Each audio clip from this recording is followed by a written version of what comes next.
Assalamualaikum warahmatullahi wabarakatuh. Syirik adalah perbuatan. Musyrik adalah orang yang menyekutukan Tuhan.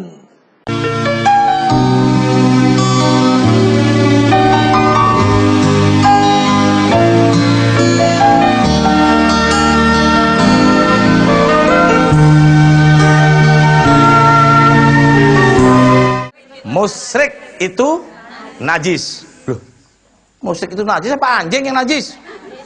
Hah? Kita lihat ayatnya. Betul nggak? Musyrik itu najis. Tolong disiapkan, ditulis pemirsa, ditulis. Musyrik itu najis. Sekali lagi, musyrik itu najis. Surat 9 ayat 28. Monggo Mas Ayo bahasa Arabnya. A'udzu billahi minasyaitonir rajim. Bismillahirrahmanirrahim. Ya ayyuhalladzina amanu innamal musyrikuna najasun fala taqrabul masjidal haram fala yaqrabul masjidal haram ba'da 'amihim hadza wa in khiftum 'ailatan fasawfa yughnikumullahu min fadlihi in syaa'a innallaha 'alimun hakim. Hai orang-orang yang beriman, sesungguhnya orang-orang yang musyrik itu najis. Tahan. Hai orang yang beriman, sesungguhnya musyrik itu najis. Hai orang beriman, apa hai musyrik? Hai orang-orang beriman, apa hai musyrik? Berarti yang banyak musyrik siapa ini? Nah begitu. Jadi yang banyak orang musyrik itu orang beriman. Maka panggilannya Allah menyampaikan, hai orang beriman, sesungguhnya musyrik itu najis. Jadi yang paling banyak musyrik orang yang beriman, apa yang nggak beriman? Hati-hati. Hati-hati, orang beriman itu banyak musyrik. Hati-hati, Bu. Nah, sesungguhnya musyrik itu adalah najis. Sesungguhnya apa main-main? Hati-hati. Pertama Allah sampaikan di dalam Al-Qur'an, musyrik itu najis. Satu. Yang kedua Allah sampaikan di Al-Qur'an, musyrik itu haram. Sekali lagi, musyrik itu haram. Ini ayatnya. Surat 6 151. A'udzu billahi minasyaitonir rajim. Katakanlah, marilah kubacakan apa yang diharamkan atas kamu oleh Tuhanmu, yaitu janganlah kamu mempersekutukan sesuatu dengan Dia. Tahan. Ya. Katakanlah, marilah kubacakan apa yang diharamkan atas kamu oleh Tuhanmu, yaitu janganlah kamu mempersekutukan sesuatu dengan Dia. Coba bahasa Arabnya. Qul ta'alau atlu ma harrama rabbukum 'alaikum alla tusyriku bih. Tahan. Jadi orang musyrik itu apa di ayat ini? Haram. Yang pertama apa? Najis. Yang kedua? Haram. Hati-hati. Yang ketiga, orang musyrik itu nggak ditolak sama Tuhan, nggak direken. Ini ayatnya, surat 25 ayat 77. Ya, nggak digubris. A'udzu billahi minasyaitonir rajim. Katakanlah kepada orang-orang musyrik, Tuhanku tidak mengindahkan kamu. Tahan.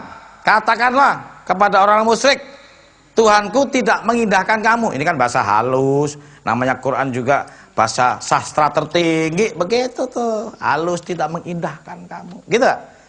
Ini kalau tak kasarin gimana? Nah gitu. Katakanlah kepada orang musyrik, Tuhanmu gak gobres. Gitu gak? Iyalah, barang najis digobres gimana sih? Oh, barang haram kok digobres? Jadi ada 3 label orang musyrik. Pertama, orang musyrik itu najis. Yang kedua, haram. Yang ketiga, gak digobres. Yang begini jauh rezeki, jauh jodoh, angel. Lagi gak digobres, gak diwawu, gak dijotak. Pernah dengar gak diwawu? Gak diwawu Tuhan, lagi dijotak Tuhan. Tuh, orang musyrik. Ya? Ya Pak No? Disiwak. Disiwak tuh. Disingkrino, wis terserah wis wake pokoknya. Nah, tuh 3 udah. Yang keempat, orang musyrik tidak diampuni dosanya. Surat 4 ayat 48. A'udzu billahi minasyaitonir rajim. Sesungguhnya Allah tidak akan mengampuni dosa syirik, dan Dia mengampuni segala dosa yang selain dari syirik itu. Tahan. Allah berfirman, tidak mengampuni dosa syirik tapi ngampuni yang lain. Gitu gak? Ya, musyrik itu orangnya. Syirik itu kelakuannya. Yang artinya mempersekutukan Tuhan, menyamakan, mensetarakan, menduakan, atau membandingkan dah, gitu deh kayak kira. Yang begitu-gitu, kata Allah, najis loh, ya, haram loh. Yang ketiga, nggak gua gobres loh. Yang keempat, nggak gua ampunin loh. Udah banyak dah pokoknya. Nih, ini banyak orang nggak tahu, ini bahaya nih. Nah, yang keempat, yang kelima, orang musyrik itu kata Allah, ya, tersesat sejauh-jauhnya. Nih ayatnya, surat 4 116, ya. A'udzu billahi minasyaitonir rajim.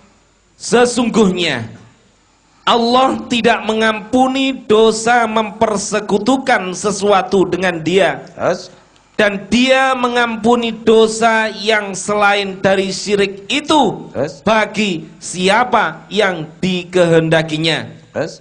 Barang siapa yang mempersekutukan sesuatu dengan Allah, maka sesungguhnya ia telah tersesat sejauh-jauhnya. Jelas? Pertama, najis. Kedua, haram. Ketiga, tidak diraukan. Keempat, tidak diampuni. Ketiga, sesat lo katanya. Tuh hati-hati, sesat lo, sesat. Nih, yang kelima ya. Yang keenam, kata Allah, binasa lo. Binasa lo. Surat 20 128. Hati-hati nih. A'udzu billahi minasyaitonir rajim. Maka tidakkah menjadi petunjuk bagi mereka kaum musyrikin berapa banyaknya kami membinasakan umat-umat sebelum mereka. Tahan. Dibinasakan enggak? Musyrik dibinasakan. Nah, masih banyak, tapi hari ini saya kasih yang baya-baya.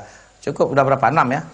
7 ada deh. Yang terakhir, orang musyrik itu, ya, amalannya ditolak, atau amalannya hapus. Percuma sembahyang 5 waktu. Kalau musyrik, capek teman. Capek deh. Ini banyak, dikit akulah paling alim 9 waktu. Tergantung, kalau musyrik hapus amalannya. Ini ayatnya, surat 688, gua bacain aja. Ya, saya bukan munas, saya hanya bacakan.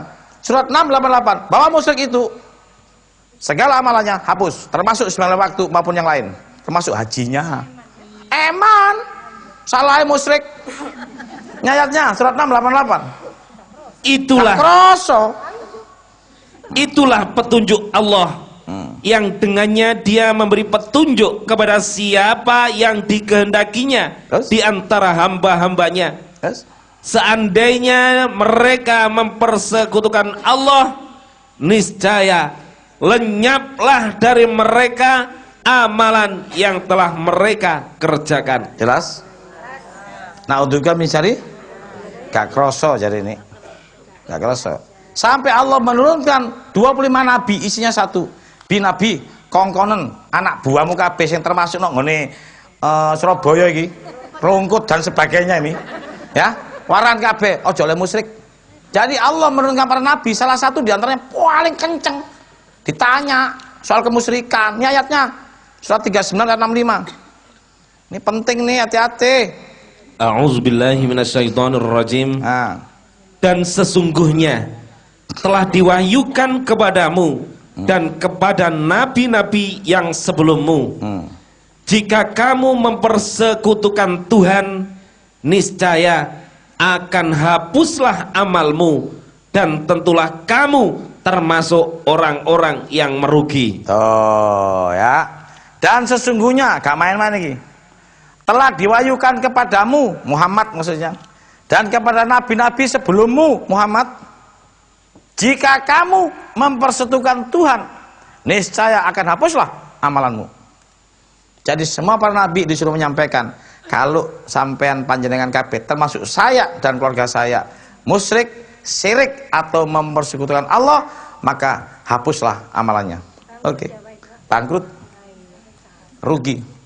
Kata beliau tadi, gak kroso ya musyrik. Memang musyrik itu kata Rasulullah bagaikan semut hitam berjalan di batu hitam di malam hari. Tidak terasa tapi nyampe. Waspadalah. Nah, hati-hati nih. Bahaya nih soal musyrik, jangan main-main ini. Hati-hati. Sampai Allah menyampaikan ya kepada seluruh manusia, khususnya orang di Surabaya, di beberapa tempat yang lain. Kalau seandainya kuburan ini mbok bongkar kabeh, kemudian nenek dan moyangmu itu yang wis nok kuburan iki mbok semprot pakai oksigen urip maneh, mbok jak ngobrol, kamu tanya sama dia disiksa gara-gara apa? Semua lho kabeh sak donya sing wis apa? Wis mati lah ya. Ya wis mati lah. Terserah lah mau mati mau wafat mau sing liyane kan. Mati apa mati? Mati ya. Mati. Sing wis mati iku ya. Iku musyrik kabeh iku. Hati-hati iku. Sing wis mati iku. Musyrik kabeh iku. Nah, semprotan ambek oksigen. Takonono lak musyrik. Iki ayate 30:42. Hati-hati. Jangan sampai seperti dia sampean. 30:42. A'udzubillahi minasyaitonir rajim. Ya. Katakanlah, adakan perjalanan di muka bumi. Terus? Dan perhatikanlah bagaimana kesudahan orang-orang yang dahulu. Kebanyakan dari mereka itu adalah orang-orang yang mempersekutukan Allah. Jadi orang-orang dahulu yang wis mati mau, kebanyakan mereka apa? Mempersekutukan. Hati-hati, wis akeh Bu. Berarti mlebu apa? Surga apa neraka? Masa wong najis ke surga? Enggak lah, besikin neraka. Berarti kalau kebanyakan orang dulu musyrik, masuk neraka semua enggak? Neraka cilik apa gede? Gede neraka itu. Mau tahu gedenya neraka segede apa? Mau tahu ukuran neraka? Mau? Gua tunjukin nih ukuran neraka, tulis. Nih ya. Gede, Bu. Nih. Loh, gede. Asli gede. Surga cilik. Cilik. Nek gede wong akeh sing mlebu surga, desakan maneh. Nek ngene neraka sing dibuat gitu. Gede 50 ayat 29 30. Kita lihat. Ayo, tolong ditulis ya. Berapa senti, berapa meter ukuran neraka? Ayo. A'udzubillahi minasyaitonir rajim. Keputusan di sisiku tidak dapat diubah. Dan aku sekali-kali tidak menganiaya hamba-hambaku. Terus? Dan ingatlah akan hari yang pada hari itu kami bertanya kepada jahanam. Ya. Apakah kamu sudah penuh? Dia menjawab, masih adakah tambahan? Gede kan? Apa Allah bilang? Apakah kamu sudah penuh? Apa kata jahanam? Sik wake, gonrene, sik cukup. Bener gak? Jadi neraka kecil apa gede? Kebanyakan neraka sing biyen iku sampai saiki jalan, isinya siapa mau? Orang-orang yang sampean mau kumpul dia. Oke. Nah, makanya sampean jangan nyalain dia.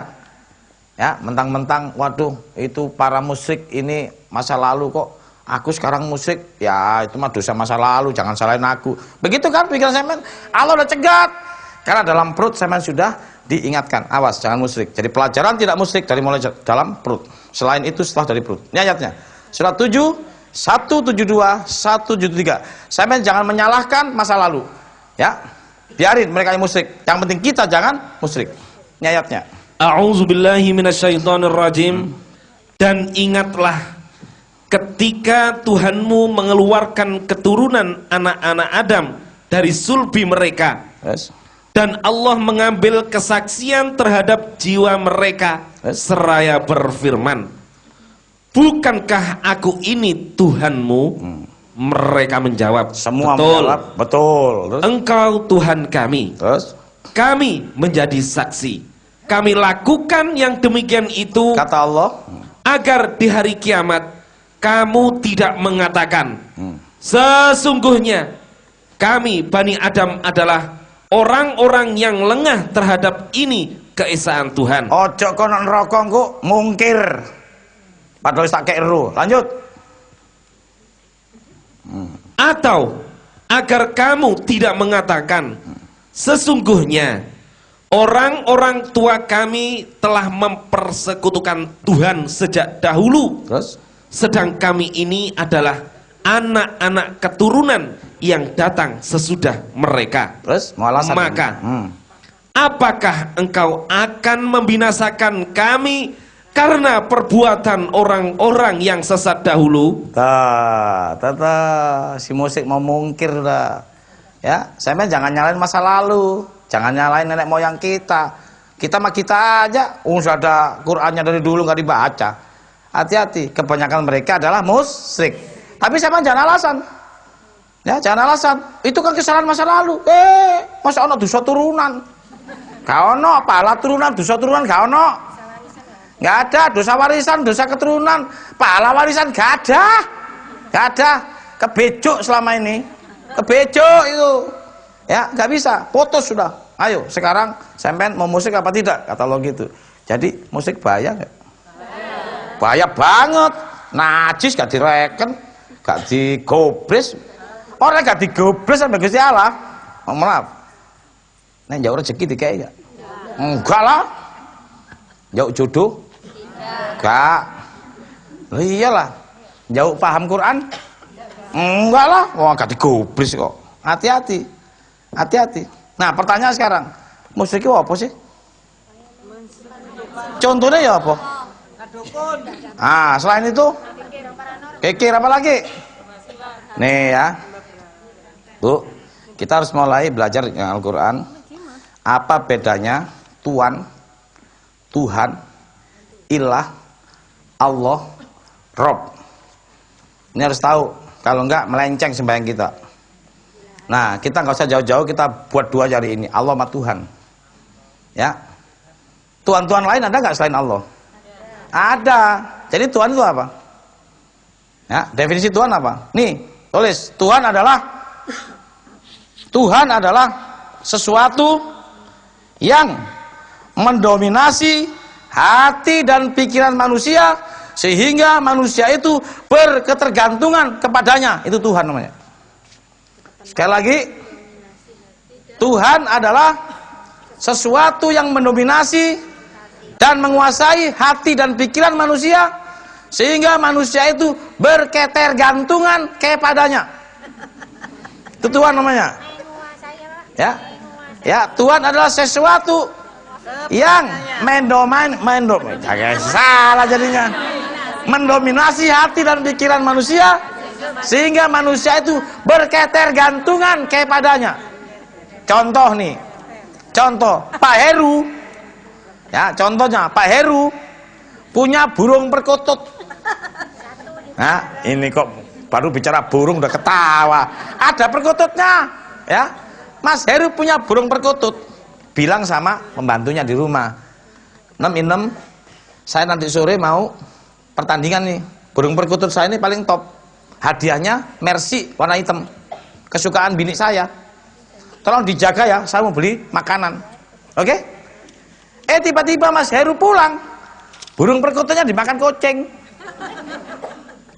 Mbak Inemnya ketiduran. Itu kucing bisa naik tuh. Berdarah-darah tuh. Mas Heru marah. Ya enggak? Marah. Waduh, mau pertandingan. Hadiahnya Mercy lagi. Si Inem ini katanya udah oke jaga. Ketiduran dia. Marahlah Mas Heru. ditempelenglah itu inem. Oke? Sehingga inem masuk rumah sakit. Ketika Mas Heru menempeleng inem, hati dan pikirannya sedang dikuasai oleh apa? Akibat apa? Akibat Bu? Berarti Mas Heru sedang mempertuan siapa? Burung. Jadi ada nggak tuan-tuan lain? Mungkin nggak burung itu bisa menjadi tuan kita? Kalau burung itu mendominasi hati dan pikiran Mas Heru. Oke. Mungkin nggak selain burung adalah pakaian yang di mall?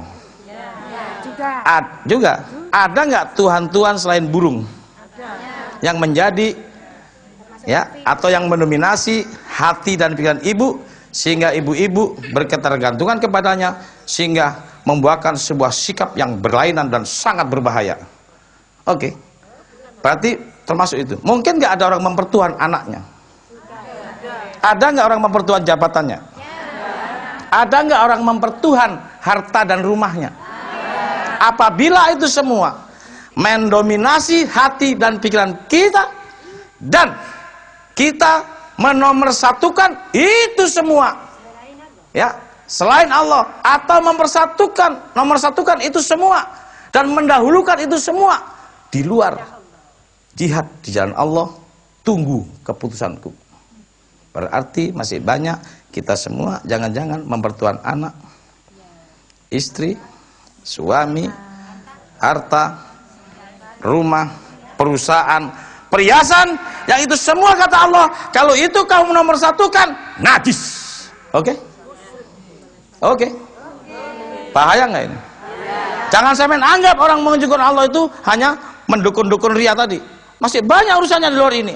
Termasuk orang yang ketika hati dan pikirannya menomorsatukan yang tadi. Oke, kita lihat ayatnya. Mau? Surat 9 ayat 24. Awas. A'udzubillahi minasyaitonirrajim. Katakanlah, jika bapak-bapak, anak-anak, saudara-saudara, istri-istri, kaum keluargamu, harta kekayaan yang kamu usahakan, perniagaan yang kamu khawatiri kerugiannya, dan rumah-rumah tempat tinggal yang kamu sukai adalah lebih kamu cintai daripada Allah dan Rasulnya, dan berjihad di jalannya, maka tunggulah sampai Allah mendatangkan keputusannya. Dan Allah tidak memberi petunjuk kepada orang-orang fasik. Orang fasik itu tahu bahwa itu musyrik tapi dilakukan. Dia tahu itu musyrik. Dia mempertuhan bapak-bapaknya, mempertuhan anak-anaknya, mempertuhan saudara-saudaranya, mempertuhan istrinya, mempertuhan kerabat keluarganya, mempertuhan harta kekayaannya, mempertuhan perniagaan. Ini semua kata Allah, kalau kamu cintai lebih daripada mencintai, jihad di jalanku, tunggu keputusanku, dan kamu tidak akan saya kasih hidayah. Iya. Berarti kalau ibu-ibu masih menyembah suaminya masing-masing, menyembah anaknya, mohon maaf, menyembah hartanya, mencari hidayah Quran, dapat nggak? Enggak lah, najis. Enggak lah, najis semua, mohon maaf. Ya, mohon maaf. Kalau sampai tetap masih menyembah itu. Oke, nih terbukti. Banyak orang tanpa disadari menyembah anaknya masing-masing. Nih, surat 7 189 190. Awas. Ya. A'udzubillahi minasyaitonirrajim. Dialah yang menciptakan kamu dari diri yang satu, dan daripadanya dia menciptakan istrinya, agar dia merasa senang kepadanya. Maka setelah dicampurinya, istrinya itu mengandung kandungan yang ringan. Dan teruslah dia merasa ringan beberapa waktu. Kemudian tatkala dia merasa berat, keduanya suami istri bermohon kepada Allah Tuhannya seraya berkata, sesungguhnya jika engkau memberi kami anak yang sempurna, tentulah kami termasuk orang-orang yang bersyukur. Tahan. Ini ada sebuah cerita dua suami istri. Ya, habis kawin, kemudian dia mengandung. Kandungan itu semakin berat, kemudian dia mulai merasa takut. Jangan-jangan anakku nanti begitu lahir tidak sempurna, gitu nggak? Jangan-jangan kakinya kurang satu, engkau jarinya kurang satu. Mikir nggak? Sedunia pada takut nggak pada waktu istrinya hamil? Baik suami maupun istri pada takut. Waduh ya apa yo? Engkau nek lahir kok ngene, bener nggak? Iya ya mayo bahaya yo. Ya.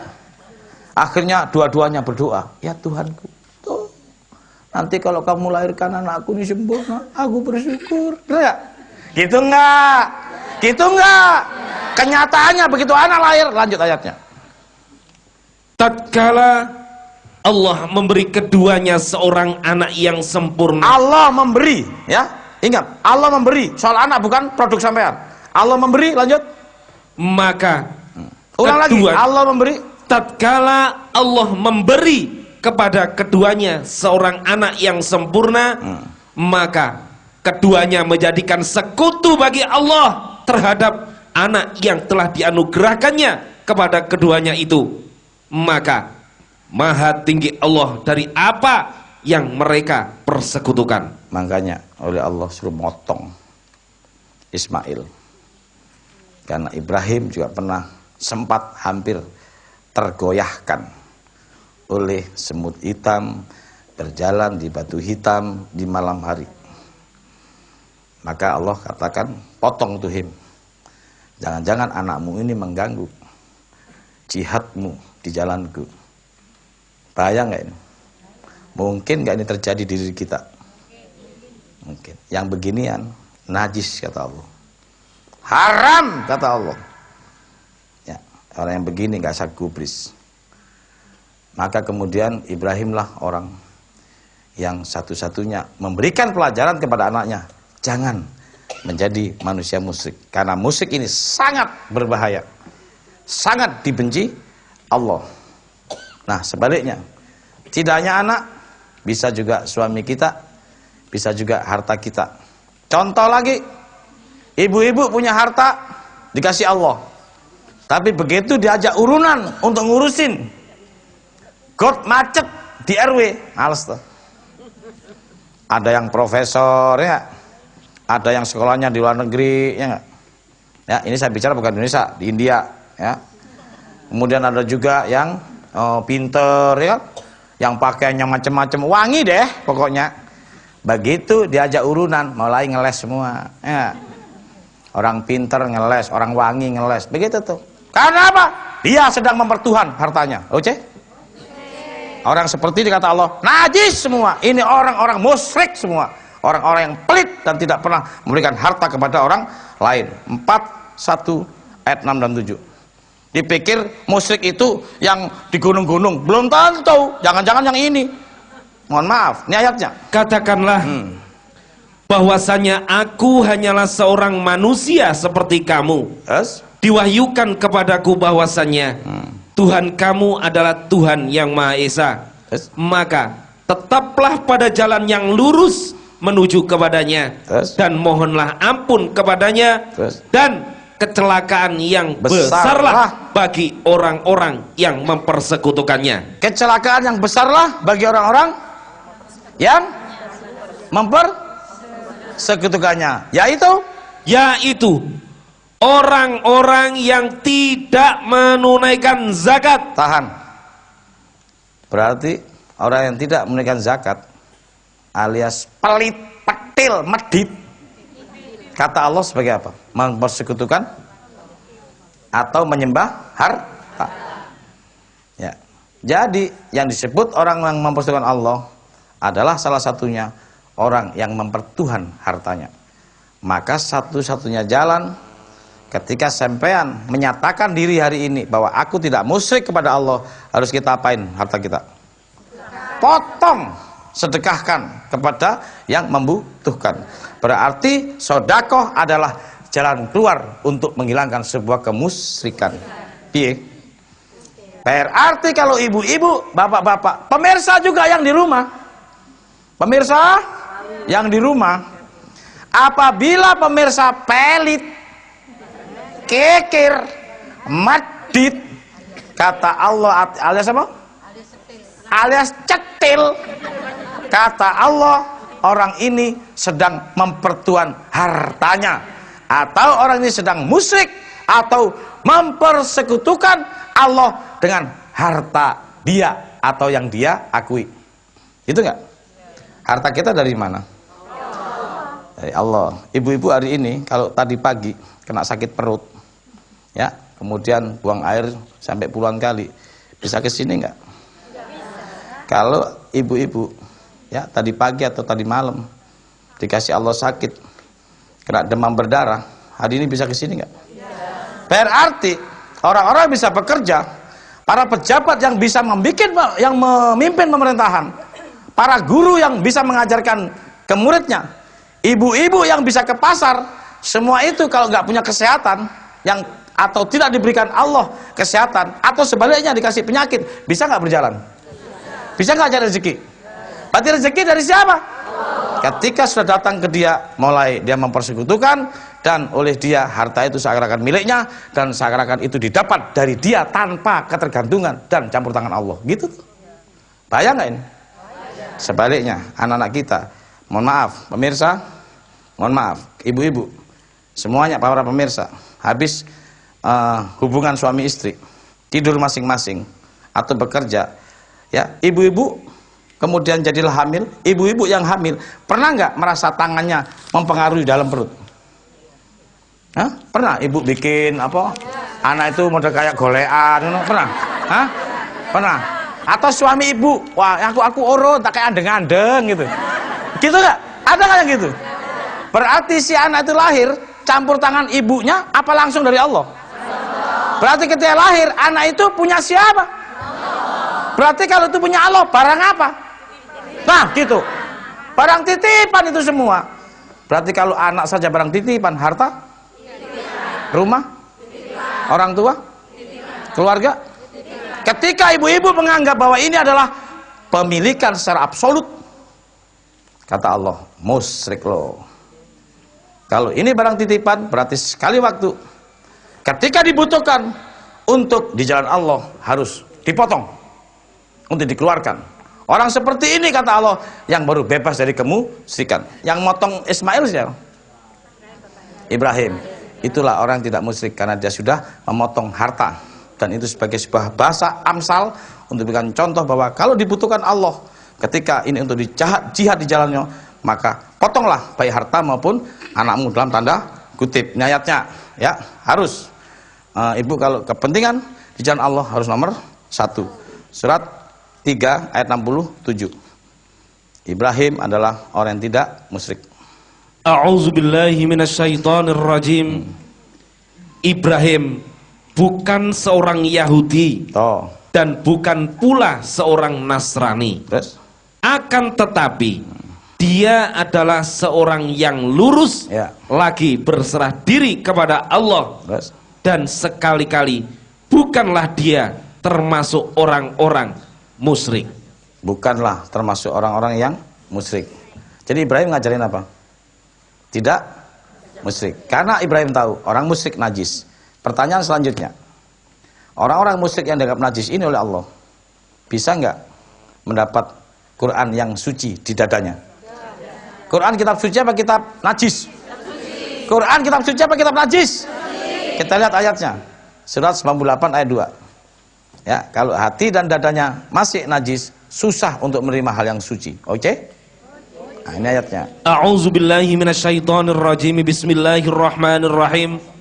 Rasulun minallahi yatlu suhufan mutahharah. Ya. Yaitu seorang rasul dari Allah Muhammad, Yes, yang membacakan lembaran-lembaran yang disucikan Al-Quran. Jadi Al-Quran lembaran yang apa? Disucikan. Berarti hanya masuk ke dada orang suci apa orang najis? Kosok baline najis apa? Suci. Kosok baline suci? Najis. Allah bilang kalau orang musyrik najis apa suci? Berarti orang najis yang seperti ini bisa nggak nerima yang suci? Nah, Quran najis apa suci? Berarti orang musyrik bisa nggak nerima Quran? Enggak, sampai kapanpun sampai tidak akan tersentuh oleh Al-Quran. Ini ayatnya. Kalau tidak bersih dari kemusyrikan, tidak akan tersentuh oleh Al-Quran. Surat 56, 77 sampai 79. Habis ini kita dialog.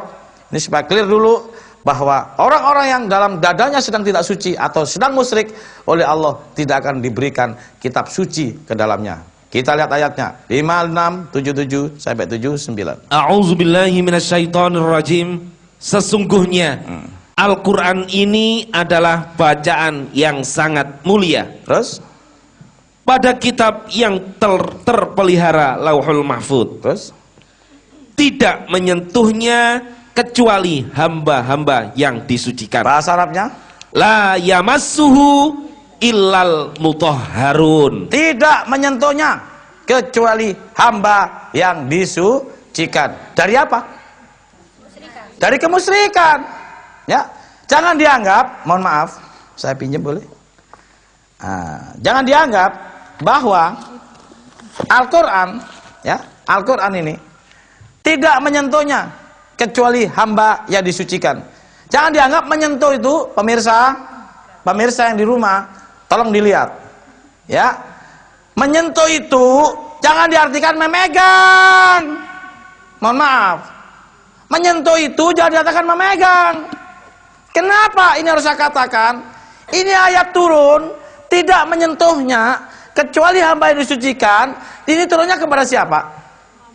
Kepada Nabi Muhammad. Waktu ayat ini turun, barangnya ini sudah ada belum? Belum. Kan ini mushafnya, ini barang ini ada setelah 50 tahun Nabi wafat. Ya, ini dibikin oleh Utsmani atau Mushaf Utsmani. Ketuanya Zaid bin Sabit. Ini baru ada 50 tahun. Jadi pada waktu ayat ini turun, barangnya ada enggak? Ya disentuh apa nih? Makanya hatinya. Jadi menyentuh itu bukan megang begini. Pemirsa lihat, ya, menyentuh itu bukan memegang, ya, menyentuh itu bisa juga dari hati. Karena yang dipegang belum ada. Nih kalau ibu-ibu nonton sinetron, ya, judulnya Ratapan Bapak Tiri. Hah? Ratapan apa? Anak tiri. Anak tiri digiyebukin mbek mae. Ibu ngelihat nangis-nangis. Tersentuh enggak? Yang tersentuh apanya? Ibu pernah nyentuh itu? Nyentuh bapak tiri pernah? Yang tersentuh apanya? Hatinya. Makanya Allah bilang di Al-Quran, kalau sampai masih musyrik, masih mempertuan, mendahulukan yang lain, sampai nggak tersentuh dengan Al-Quran. Ya, sampai tidak akan dikasih naluri untuk membaca, mempelajari, memahami, melaksanakan, mensiarkan, dan melestarikan. Jauh. Karena apa? Bahaya nggak ini? Waspadalah. Pemirsa, sudah saatnya. Loh ini Qurannya sopo tak gawat terus ini. Jadi begini pemirsa, ibu-ibu, Al-Quran ini hakikatnya ada di dada. Ya, surat 29, 49. Tidak ada. Makanya para wali dan para pendahulu ngajarkan kalau bawa Quran begini nih. Betul nggak? Ini ayatnya 29, 49. Ayo. Sebenarnya Al-Quran itu adalah ayat-ayat yang nyata di dalam dada orang-orang yang diberi ilmu. Sesungguhnya Al-Quran itu ayat yang nyata di dalam dada orang yang diberi. Jadi Quran itu dalam apa? Otak apa dada? Dada yang mana? Yang mana tadi? Yang bersih atau yang tidak musyrik. Makanya diajarin suruh bawanya begini nih. Oh sampean bawang ini sampai tuwek nek musyrik tetep ae enggak masuk ini. Maksudnya supaya masuk ke dada, tapi aja digawang ini tok.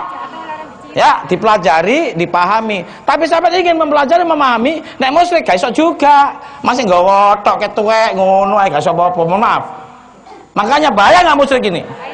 Nah, musyrik ini Bu menghapuskan segala amalan kita, termasuk sholat sampai 5 waktu, kaji dan sebagainya. Karena urusan mbak musyrik. Bahaya nggak musyrik ini? Pemirsa, mulai kita buka dialog terserah.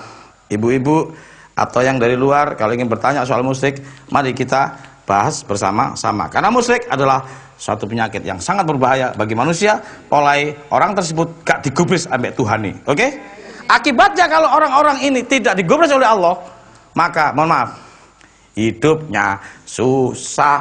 Ini ayatnya surat 6, 63, 64. Hidupnya susah. Nih. A'udzubillahi minasyaitonirrajim. Katakanlah, siapakah yang dapat menyelamatkan kamu dari bencana di darat dan di laut? Yes. Yang kamu berdoa kepadanya dengan berendah diri dan dengan suara yang lembut, Yes. dengan mengatakan, sesungguhnya jika dia menyelamatkan kami dari bencana ini, tentulah kami menjadi orang-orang yang bersyukur. Kabeh ngomong ini. Kenyataannya? Katakanlah, Allah menyelamatkan kamu daripada bencana itu Terus? dan dari segala macam kesusahan. Terus? Kemudian kamu kembali mempersekutukannya. Toh, berarti orang yang kena gempa, kena bencana ini akibat dari orang itu dulunya mempersekutukan Allah, atau orang-orang yang kesusahan. Ini ada nih kesusahan. Ini juga orang mempersekutukan Allah. Artinya apa? Kesusahan ibu-ibu, kesusahan saya, kesusahan Mas Ayub, jangan-jangan akibat dari kemusyrikan kita sebelumnya. Mungkin hari ini susah, mungkin kemarin kita mempersekutukan Allah. Assalamualaikum pemirsa, silakan masuk. Wah, suaranya trouble ya. Nah, silakan pemirsa, ada yang mau nanya ya? Oke. Ya, kesalahan bukan pada pesawat televisi Anda. Gak apa-apa, yang penting gak musyrik ya. Oke, jadi pemirsa, bahayanya musik seperti itu. Pertama, kesusahan. Yang kedua, orang musik itu selalu mendapat gangguan. Yes, assalamualaikum. Halo. Wais, halo juga. Halo juga. Waalaikumsalam. Ya, Pak, saya mau bertanya. Ya. Dari penjelasan Bapak tadi mengenai ayat-ayat berapa yang musyrik dan sebagainya, saya banyak memberikan kadang-kadang pencerahan ya sedikit kepada teman-teman saya. Namun yang saya heran, kenapa mereka nampaknya begitu asing dengan surat-surat yang saya sampaikan. Di Al-Quran apa surat cinta? Nanti dulu. Ya, disampaikan surat apa? Misalnya dalam surat Al-Hadid ayat 20. Oh, artinya Al-Quran. Oh ya. Ya. Lanjut, ya. Kemudian ada surat lagi Al-Imran. Okay. Lantanalu birahata tunfiku minatu Oh, ibu dan sebagainya. amin. Itu. Karena apa? Kita ini bekerja. Jangan hanya fokus di dalam pencarian harta dan materi saja. Tapi saya berikan bahwa seperti dalam surat 51-19 di hartamu ada orang miskin. Bahwa istri, harta dan anak-anakmu itu jangan sampai melupakan kamu dari mengingat Allah. Oke, surat 63 ayat 9. Asip. Ya, itu kenapa ya yang Bapak saya ingin saya tanyakan. Masih banyak teman-teman saya yang mereka sholat, mereka beribadah bagus, namun pokoknya sembahyang 5 waktu yo, top pokoknya yo, ngetop yo. Asing ya di dalam gitu ya. Surat Al-Quran itu asing, Ustaz. Ya, Bapak ya. Jadi saya menyampaikannya harus bagaimana begitu. Ibu-ibu, terima kasih. Assalamualaikum warahmatullahi wabarakatuh. Waalaikumsalam. Waduh, subhanallah. Bagus banget ini. Jadi beliau mensitir surat 63 ayat 9. Jangan akibat dengan anakmu lupa dengan Tuhanmu. Baca 63 ayat 9. A'udzubillahi minasyaitonirrajim. Hai orang-orang yang beriman, janganlah harta-hartamu dan anak-anakmu melalaikan kamu dari mengingat Allah. Barang siapa yang membuat demikian, maka mereka itulah orang-orang yang rugi. Assalamualaikum. Yang kedua pertanyaan tuh. Ya, mau putus. Jadi ibu-ibu nih, jangan sampai anak ya hartamu melalaikan Allah. Artinya melalaikan Allah itu apa? Yang nyebut-nyebut Allah gitu. Bukan itu. Kita harus tahu definisi Allah. Allah itu siapa? Kalau ingin nanya sampean Allah itu siapa, nanyanya kemana? Ya ke Allah. Ya, alat penjelasan Allah ke manusia apa namanya? Makanya kalau nanya ke Al-Quran saja, Allah itu siapa? Ini buka surat 6 ayat 12. Yuk kita mulai besok segala harta dan anak masuk kepada kepentingan ini. Nah, itulah orang tidak musyrik. Ayo monggo cepat. A'udzubillahi minasyaitonirrajim. Katakanlah, kepunyaan siapakah apa yang ada di langit dan di bumi? Terus? Katakanlah, kepunyaan Allah. Terus? Dia telah menetapkan atas dirinya kasih sayang. Dia itu siapa? Telah menetapkan atas dirinya. Berarti Allah itu siapa? Kasih sayang atau zat kasih sayang. Apapun harta milik kita, anak semua, istri, ayo kita semua pakai untuk bersama-sama fokus satu untuk berbuat kasih sayang. Ayo yang susah kita berikan, yang sulit kita cariin jalan keluarnya. Sing kudanan ayo dikai payung. Oke? Sing ora mangan dikai mangan. Sing muda dikai pakaian. Lu iya, sing ora ketok dikai teken. Pemirsa, inilah hasil dari semuanya, bahwa tidak musyrik itu hanyalah orang-orang yang memberi, dan memberi. Demikian kurang lebihnya. Mohon maaf, akhirul kalam. Wassalamualaikum warahmatullahi wabarakatuh.